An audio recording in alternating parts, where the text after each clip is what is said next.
I did turn 6 grand into 400 grand in about 9 or 10 months. And then I also, a few months after that, lost 150 grand in about 5 minutes. The biggest opportunity cost, I think, is like opportunity cost of your time and how you spend that time. If you're having fun or getting fulfillment out of like the things that are filling your time. If the answer is no, that's probably a screaming sign that you should be doing something else.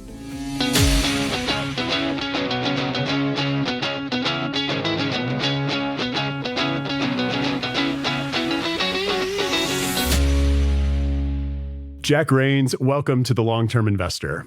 Peter, thanks for having me. So congrats on the new book, Young Money. I've been following your work for a long time, and I'm hoping we can talk about what I felt like was a big takeaway for me from the book, which is just that like long-term investing is not as necessarily all about just having the largest portfolio. You really dive into how to allocate money, time, opportunities all across different life stages. But let's start with sort of your entry into investing.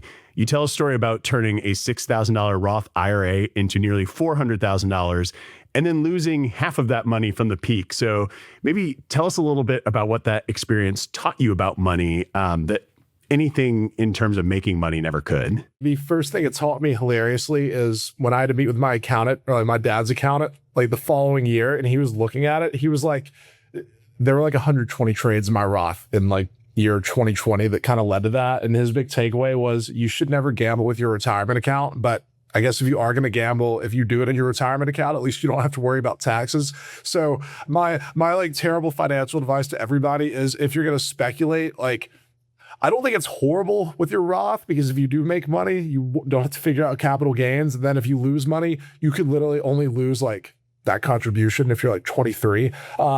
On the serious note, don't do what I did. But yes, I did. I graduated college in December 2019.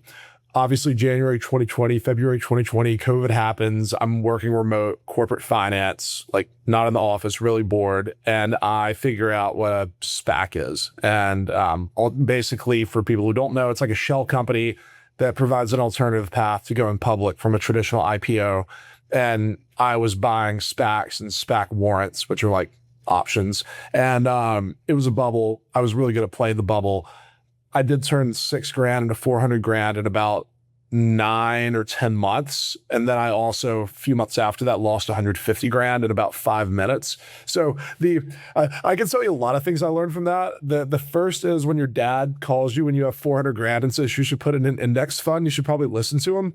The second one is like, no matter how good and euphoric making money feels, losing a lot of money will make you feel horrible and just like, you just feel like an idiot. Like it's such a just like whack on your sense of like intelligence that I don't know. I've like not really, I still buy some stocks here and there, but I've not actively speculated since because the emotional roller coaster of just constantly trading stuff in your personal account is just like excruciating. Like it is just like mind-numbingly like all-consuming. You know, I started my career as an individual stock analyst and had a bunch of individual stocks myself. And now my portfolio is just ridiculously simple. It's one fund across all accounts. And there's only been a couple times I started in 2007. So during the financial crisis, a lot of times if you could just buy a company that was priced to go bankrupt and didn't end up going bankrupt, like you made a lot of money.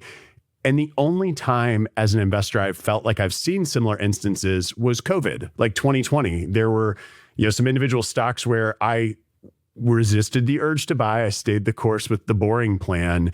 And had I gone down that route, it's fine to entertain yourself a little, but I think what you kind of call out in the book, and I feel to be true, is like, it's not so much about like the bad trade that lost a lot of money. The bad trade, I think you're arguing often, is like you spend hundreds of hours and you lose sleep over like the decision to trade or not to trade or do something. So like, I guess, how do you know, how does an investor know when investing has stopped really serving your life purpose and more just started consuming it? It's a framework I use a lot in the book. It's just also like how I think about life in general is like everything is a matter of opportunity cost. And you can like, if you want to go like in a pure investment mindset, there's like, what's the opportunity cost of like this investment versus that one? Like what's your cost of capital, whatever. But it applies to a lot more than money, right? Like what's in the biggest opportunity cost I think, is like opportunity cost of your time and how you spend that time, because money is a pretty fungible thing at the end of the day. Incomes go up and down, net worth can go up and down, but like time is a constantly depreciating asset. And if you find yourself like spending hours and hours a day, like thinking about stocks, analyzing stocks, and like it's not a full-time job, like you're not an like equity research analyst, you're not a hedge fund analyst, this isn't what you do for a living, that both takes away from like other things you could be doing to like enjoy your life. It also takes away from like developing skills that would help you increase your income, which would actually probably cause your net worth to compound over time. Like, I don't know, if you have a portfolio of like $50,000 and you can generate 100,000 or 100% return, great, you make 50 grand. There's probably a lot of things you could have done that would have like led to you being able to increase your income by 50K. That would be a compounding skill set that then continues to grow over time. So I really think it's I'm not going to say you have to only do like one index fund, or like, I'm not going to be the guy to prescribe certain investment philosophies. I do think if it's taking up like the equivalent of a part-time job of your life, time-wise, and you're not managing enough money that it can equate like a part-time job level of like income increase, which probably means millions of dollars in your portfolio, it's probably a poor allocation of time. That's kind of how I think about it. And like I especially for young people, I think it's really tough to realize how big that time suck is until you're several years into it. You know, I think in financial planning, we're pretty skilled at showing what the future value of a dollar is, but far less skilled in maybe, even those who are skilled, it would be difficult to convey what the future cost of a missed experience would be. You talk about like money is replaceable, time is not.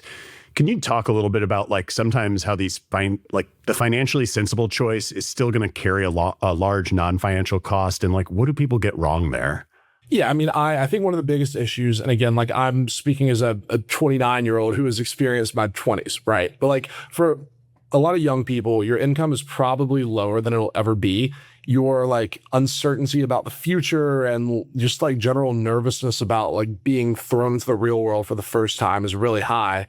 And I think it's pretty easy to fall in the scarcity mindset of, I don't have that much, I need to protect what I have. And like most like traditional financial advice is you should put back something around 15% of your income into savings, into investments to compound. And like, I agree with all that advice. To be clear, like I max out my 401k, I make sure I get the match, I do all that. But if you're making like your 22, 23-year-old salary, and then you have an opportunity to go on a trip with your friends, or even just like go out on a night on the weekend, this like window of opportunity of being a young person with like these fun things that young you wants to do is only a few years.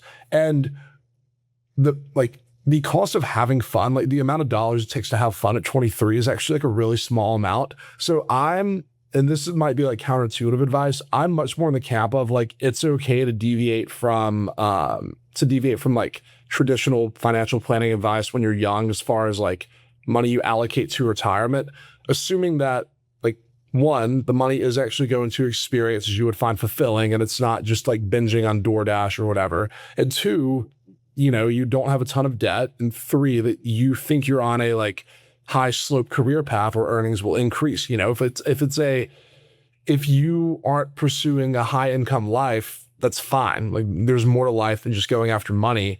But if you're in a job where you make 60K now, but there's a path to 150K in like, 3-4 years, then it's okay to spend a little bit higher percentage of your income. You're making 50K. If you're not, you need to be more thoughtful about that, because like the odds of you being able to like make up those missed contributions later is lower. So it's, all of this is subjective, but it's like a sliding scale of, at the end of the day, like money serves one purpose, and that is to be used on some form of fulfillment, either now or in the future. And you kind of have to ask yourself, like, is that extra $5,000 that I would save at 23 going to be more useful when it compounds for 40 years and I can spend it and it's worth $30,000 or $40,000? Or would I rather spend it now as a 23-year-old? What would 60-year-old me be happier with? Like younger me having spent that money on this thing, or keeping it for that thing? Again, it's not black and white, but like, I don't think, again, when it's young, it's really hard to conceptualize how brief youth is. Therefore, it's tough to like convince yourself, especially if you're frugal minded, which is usually a good thing, that it's okay to have fun every once in a while. There's really good research on how what we think our future self will want is typically wrong, which makes this difficult. And not every dollar earned can be saved, and not every dollar saved can be invested.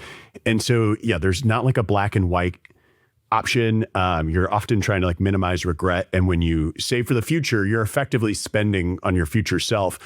But you make one of my favorite lines in the book, and I'm going to like paraphrase here, is that memories compound faster than money. I absolutely love that. I think it really aligns with a lot of what I think philosophically about financial planning. Like what to you does that phrase mean? And maybe who should not follow that advice? So it's an idea that I borrowed from Bill Perkins. I don't know if you've read Die with Zero, but it's like great book. And he uses a term called memory dividends. And the whole basis behind this, and I like totally agree with his take on this, is that like it's pretty easy to understand how money compounds. You can just open Excel, put in $10,000, like 9% growth rate, 40 years, and then I can't do the math in my head on that, but then it's worth like a lot more than $10,000. It's in the like hundreds of thousands of dollars, right? Okay. But if you don't ever spend money on memories, then you'll end up being at that same 65, 70 years old, and you have $5-10 million in the bank, and you just didn't, like, you don't have moments of nostalgia to look back on. And I view like what he calls memory dividends, I think is just like future instances of nostalgia for remembering things that you found very enjoyable in the past. And like by doing interesting, fun stuff with people you care about when you're young, you are giving future you the opportunity to enjoy like reliving those experiences later. And I do think that like the kind of meta thing to be optimizing for in life is like how many really, really like powerful, meaningful moments of nostalgia can you put at the different periods in your life? And when you have one of those moments, it's worth spending money on, right? So the other thing is like, those things just cost way less money when you're young, when you don't have kids or you don't own a home. Like the older you get, the more expensive it is to like create meaningful things because your lifestyle just costs more. You have more dependence. Like your taste and like the hotel you want to stay in at like 42 is going to be different than 22, right? So if you need to throw a few $100 at something to like have fun at 22, you should probably do it. Now, the caveat on that is like, you don't want to put yourself in a really tough spot later. For example, if you're in credit card debt, like ignore all, like everything I'm saying is from the point of like, you're being overly frugal, but you have the ability to spend. If you're in a spot where like you have high interest rate debt, like, no, you shouldn't just be like, you shouldn't max out a credit card to go live, laugh, love in Europe at 25. Like, don't do that. So like for the people who shouldn't do this, it's like, if you're not in a spot financially where I think it's okay to save less when you're really young, but you shouldn't bury yourself in more and more debt. That's kind of where I draw the line. That is actually the one exception I would make on that. It's interesting as you were talking, and I started searching as you were talking. So last year, Nick Majuli had a book called The Wealth Ladder and created like a spending rule around like, hey, like any given time, 0.01% of your net worth, like you can just spend it. Don't worry about it. And what I started to search for is like, okay, some of these are like, there's a bigger spending rule on when you should splurge. And it's kind of, the idea is similar to yours because you can get in, like memories compound, but you can like good financial habits compound too. And you don't want to create an argument for undersaving. And, it's just really tough. I go back to financial planning. You work with a financial advisor and they're going to run like a Monte Carlo for you and figure out what is your probability of running out of money before a certain age. And that whole process is like a balance on a scale of like, we're trying to minimize running out of money versus minimize dying with regret. And like where you fall in the middle can be tricky. And I will say that, so I don't work directly with clients. I haven't for a long time. My role is really just to manage the money at the firm, but I still meet with clients and I see people who are such diligent savers over their lifetime where they just, by the time they're allowed to spend the money, they can't. And so I think there's some benefit here, just to getting in the habit of spending some of your money, of like living your life a little bit. One group, and I'm so happy that I think you and I align here. One group that I sort of am skeptical of is the FIRE movement. Yep. We are very aggressive of that. Saving. Yeah. Like talk to me. Why don't I not even set you up? Like talk to me about the FIRE movement. So You mentioned Nick Majuli. I quote him at one point in my book because he has a very good, I forgot what year the stat came from, but basically he has a stat in one of his old blog posts basically saying that like everybody's worried about retirement, but actually, at least in America, most retirees have so much money in savings that they don't even touch the principal before they die, which is like on one hand good because money problems suck. Like there is no worse situation like feeling like you're short on money. I fully get that. But if you're 70 years old and you're spending like $100,000 a year and you have like $8 million in the bank account that's like compounding faster than that, you're just never going to spend that down. It's like there was a more efficient point of spending earlier. Ramit Sethi talks all the time in his podcast about like you have all these like really neurotic people who made a lot of money in tech or finance or whatever, and they're frugal and they just don't know how to spend.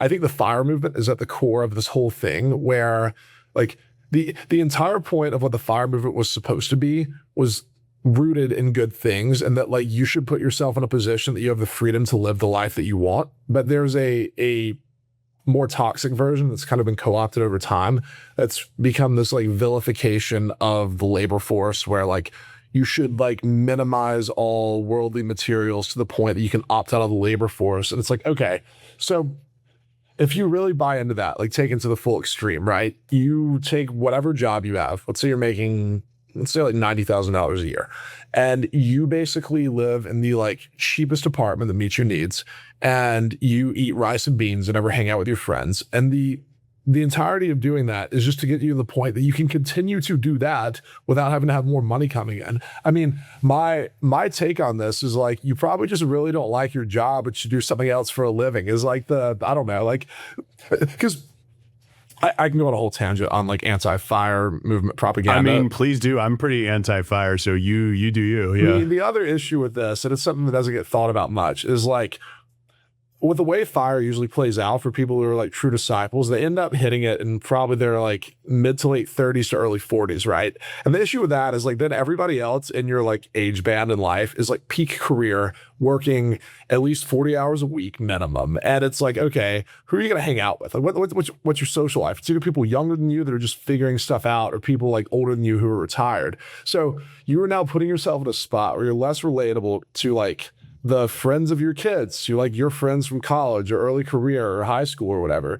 You're making less money, which means that like if the market downturns, that actually totally screws up the graph that you made. Like you're putting your entire livelihood in the hands of market forces while also alienating yourself from everybody else that was previously like around your lifestyle.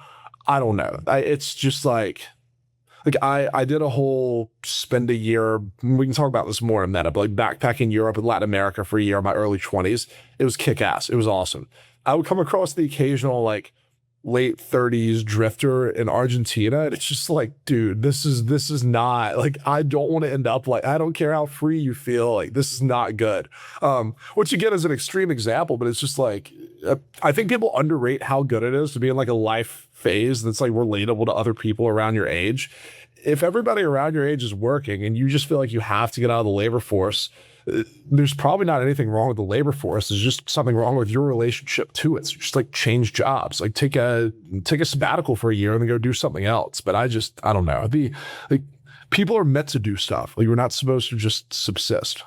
Yeah, I think a life without purpose is harder to find fulfillment and like contentment. And I'm not saying you can't have purpose without a job.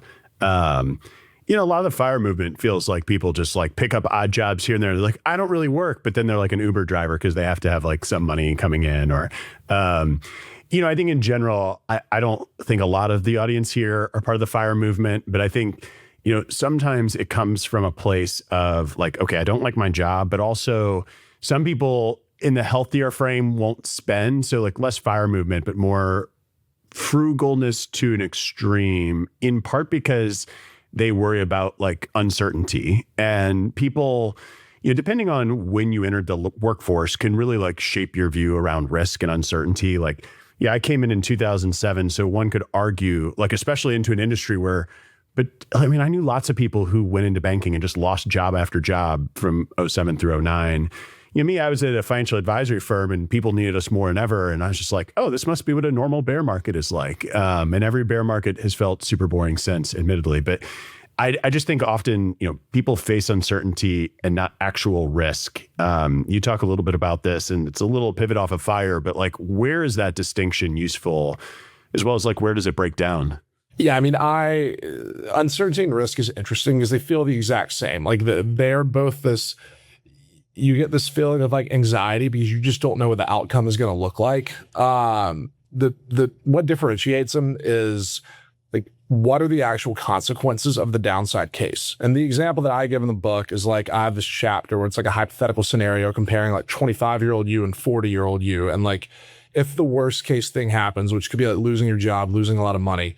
If you're 25, living with a couple of roommates, your burn rate is like probably a few $1,000s a month.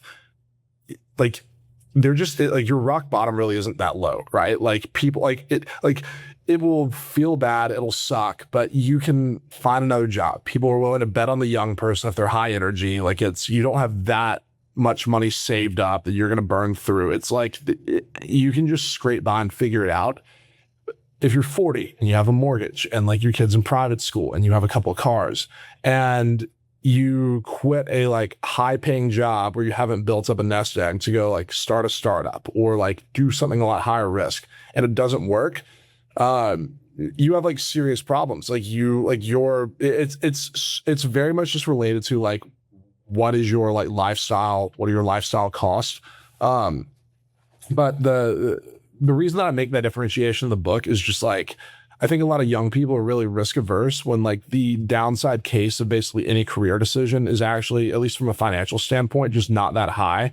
And there's a lot of things that might have lower short-term payouts that have really powerful right tails, whether it's joining a startup that ends up doing well or like pursuing an entrepreneurial endeavor where even if you don't make a lot of money, you learn a ton and you can bring that experience with you to the next thing where you're more senior and you do make more money, right? Where if you hyper fixate on, if I leave investment banking for something that's like a $70K a year pay cut, that's a massive drop. And like maybe, but what if it sets you up better 10 years down the road, right? Like it could be worth it versus if you're spending just tens of thousands of dollars a month on your lifestyle, you might physically not be able to afford that jump because if it doesn't work, you have serious problems. Like the numbers don't number.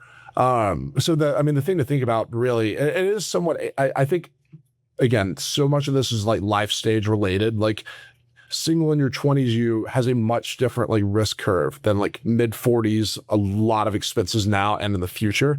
But the thing to think about is like, what does the worst case scenario actually look like for me if I make a given decision? And like, am I just nervous because I don't know what will happen? Or am I nervous because if the bad thing happens, bad things happen to me? It's something that you face really through any stage of life. I think when you're younger, the stakes seem higher, like because there's infinite futures. And if you walk down a path, you're like, well, what if I get stuck down this path and that other path would have been better? And as a result, had been farther along with whatever the goal is, career path, like money choice, whatever it is.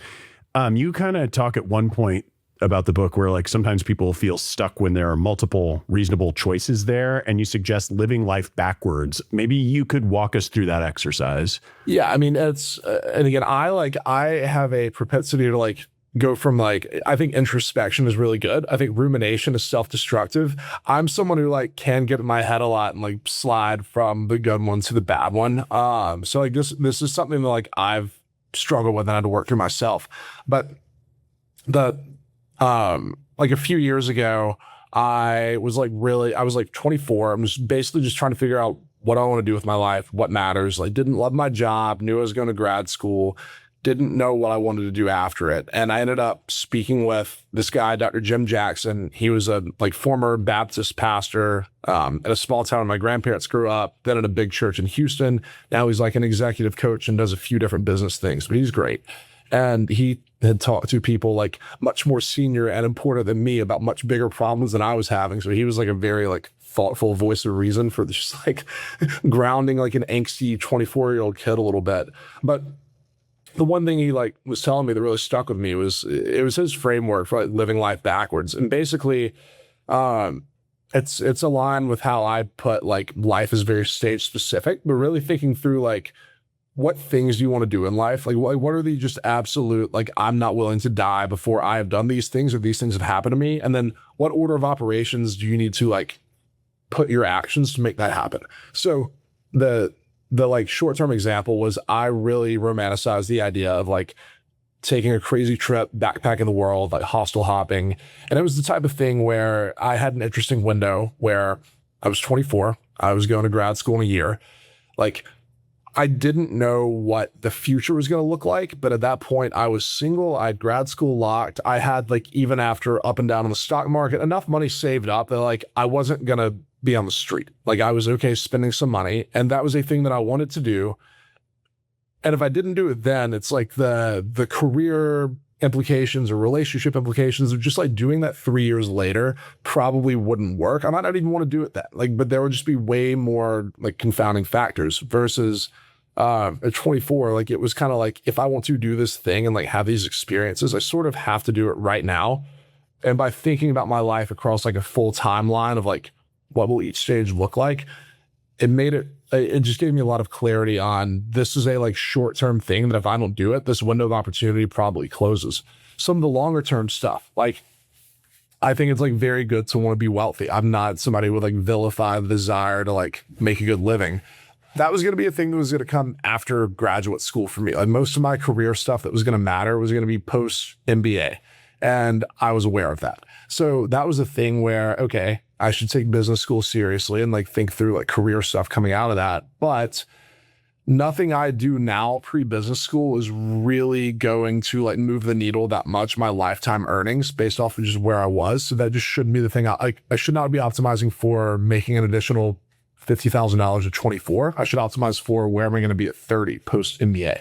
So it's just like, it just like forces clarity because when you like live life backwards, it makes time the variable that you have to like measure everything against. And it also forces you to cut like very, very, very objectively on, you can't just, once you have like the finite timeline on paper, you can't sit there and think, oh, I'll get to this someday, or I'll do that at some point. It's like, no, like you could do this now, or you could do it then. But if you just don't actually map out like when this thing in your life could happen, it's not going to. And you can't do everything. Like it is a just very powerful, like forcing exercise for stack ranking, like what things matter in which phases of life. Okay, prioritize those, drop the other stuff. It does require that you are aware of like what your values are or what is important to you. I mean, any thoughts on like, you talk a little bit about like, if you've borrowed a preference from your peer group. And I think some of that comes into play, particularly if you're like status chasing, like how should people think about that?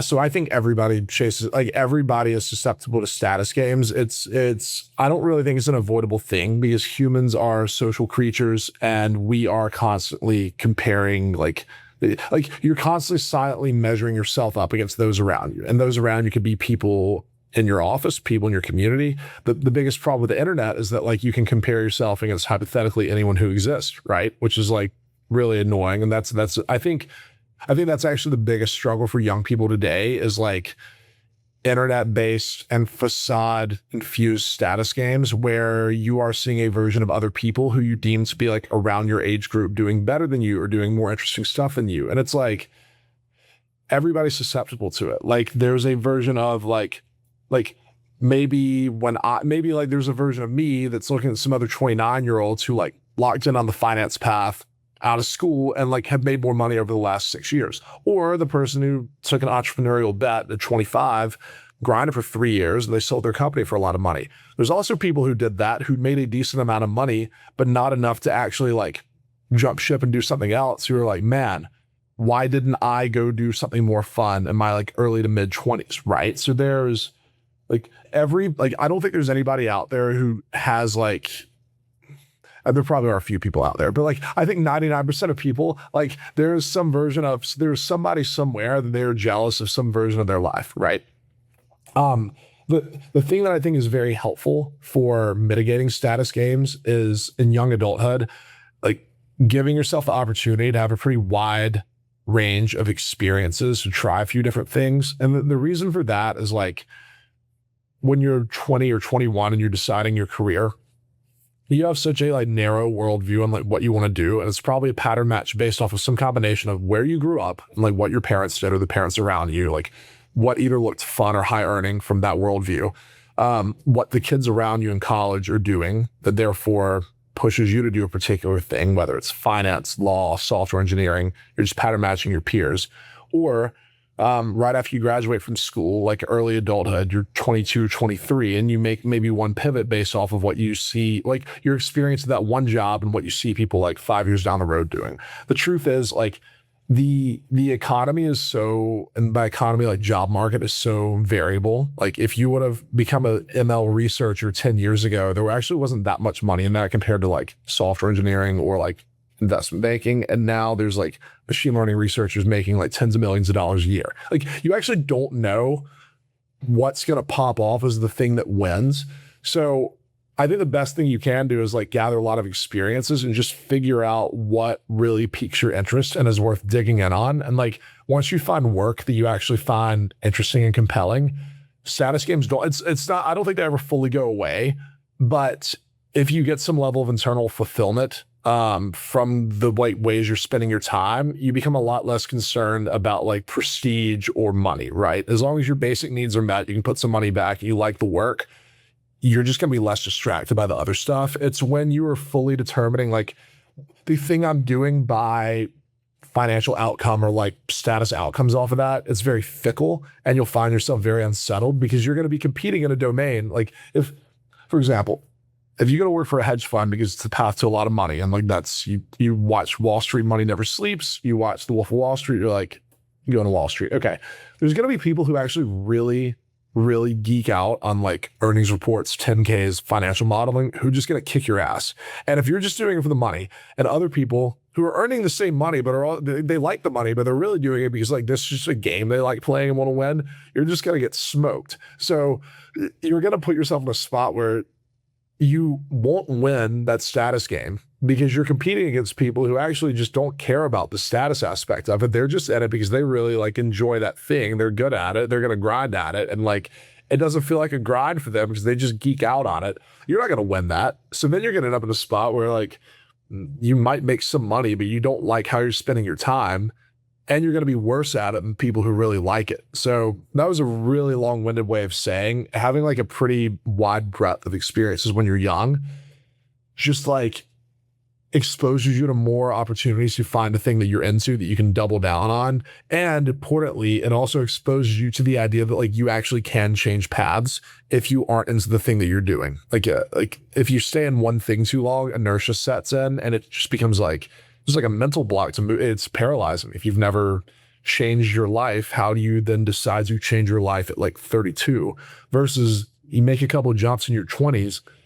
It's never easy, but you know you've done it, right? It's like anything else. Once you've done a thing, you know how to do that thing. And I'm with you, by the way. Like the more experiences you have, the broader the circle of people that you build relationships with, like the more perspective you have. And it just like I think it's just human nature to, whether it's chase status or always want more. I mean, that's like why we've evolved. That's why we innovate. Like as a species, it's sort of why being a long-term investor is important, because you're sort of betting on the human race always wanting more and wanting to be better. And maybe not everybody is that way, but in aggregate, our species is. That's sort of how we've gotten here. And there doesn't have to be anything wrong with that. But what you kind of mentioned, I like the hedge fund example, because at the end of the book, you have this like, am I having fun yet sort of mentality where, you know, you have to actually like some of the things you're doing to be successful. Like when you were a backpacker in your early 20s, I mean, that could be true, but same, like you mentioned, you bumped into someone who was maybe in their 30s and kind of like lost in life. And you're like, come on, like, let's do something. I mean, am I having fun yet? That's a pretty important angle to think about your life, whether you're 50 or 20 or maybe even retired. I just think the definition of fun changes with like where you are in life. Like the thing that you'll find fun at 23 is going to be different from 29, different from 35, different from 42. And like things I found fun when I was like in my early 20s, it was like cheap thrills, going out with friends. Like I played football in college. It's like you're kind of hungover and then you have practice in the morning and then you're joking about it with your friends after, whatever. Like the idea of like going out on a Wednesday night right now and then having like a 6 a.m. workout, just getting screamed at by a street coach is actually like my personal hell. But it was like pretty entertaining as like a 20-year-old. And like that's like a very like specific like funny example, but it is true, right? Like your like taste of enjoyment changes. And I think that like career achievement becomes like a sense of like fun and pride and joy in your 30s, where if you like are maintaining that early 20s lifestyle, like a decade later, you're gonna feel like you're falling behind other people and you're gonna be stressed, right? So I always feel like I don't think stress is a bad thing, but fun is almost the like antithesis of like anxiety-induced stress. So if you don't feel like and fun is not the opposite of working hard. I actually think like hard work is basically a requirement for like any sense of fulfillment in life, regardless of if it's like actually your career or like passion projects on the side or your education or your relationships. Like things that matter deserve to be like treated with that reverence. But I think everybody has a pretty strong like internal compass for like how they should be spending their time. And like the signal that points that compass in the right way is like if you're having fun or getting fulfillment out of like the things that are filling your time. If the answer is no, that's probably a screaming sign that you should be doing something else. If the answer is yes, then keep on keeping on. Well, let me close with this. If listeners or viewers were going to ask themselves a question this weekend to determine like whether their money and time are serving the life they actually want, like what is that question? I think it goes back to the what I said earlier about like nostalgia. Like I really think money and time are just like two different variables that bake into like money is just like one input that goes into how you're spending your time. And like you should be leveraging money with your time to create moments that you look back on with nostalgia is like the only thing that matters. So like that's kind of my like core like philosophy on life. And if you look at it that way, the thing to ask yourself is like, are you leveraging your money to do that with your life now? Like, is your life aligned where like you're creating those types of moments now? And are you putting yourself in a position where you can continue to do that over, the next 10, 20, 30, 40 years? If the answer is yes, then like, great. If the answer is no, then you have a spending or saving or life direction problem should be addressed, right? I don't know. I think people should be nostalgia maxing, to borrow some Gen Z slang. Nice. Yeah. I mean, like, look, if you have a good life, it probably means you've made the most of each life stage with different memories and moments. Jack, this has been great. Obviously, people should order your book, Young Money. They can follow you at your newsletter, but maybe tell them more directly. If you're watching us on Cheddar or on YouTube, like, Jack, how are people going to find you? The book is Young Money by Jack Rains. So definitely order that. I don't know exactly when the episode's dropping. But yeah, so this is coming live like a few days beforehand. So everyone go pre-order. Pre-orders really help authors out. So like, phenomenal. Let's do it. Pre-order the book. If you're catching this 2 weeks in, then sure, go ahead and order it. But you might as well pre-order. Whenever you're listening to it, go to Amazon or Barnes & Noble, whatever, and like buy Young Money by Jack Rains. As far as where else to find me, my blog is also Young Money, youngmoney.co. So if you type in Young Money by Jack Rains, you will find my book and my newsletter or blog very easily. Other places to find me, biggest sites are Twitter or X, formerly known as Twitter, and LinkedIn. Every social media platform, Jack Rains. I have a cowboy hat on in my profile picture. Easy to recognize. So yeah, give me a follow, give me a read, leave a review, especially if you hate the book. Good review, bad review, whatever. Just all engagement's good engagement. Well, this was a lot of fun, Jack. Really enjoyed the book. I've enjoyed following you for several years, so appreciate your time. And for everybody else watching, listening, thanks as always. And until next time, to long-term investing.